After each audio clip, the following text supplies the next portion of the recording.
Estamos aqui no Médio Maria, fazendo a travessia transamazônica. Esse aqui é o nosso incrível banheiro. Legal, né? Na verdade esse é o nosso lavatório. O banheiro é aqui. Chegamos. Estamos dentro do túnel. Pra você, garoto, só olhar aqui, ó. E cai no ralo.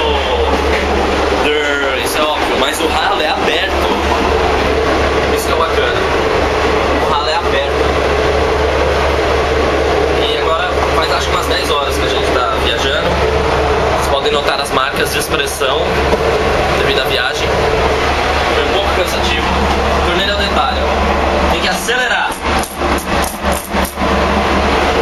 Só que agora a gente tá dentro do túnel, eu queria mostrar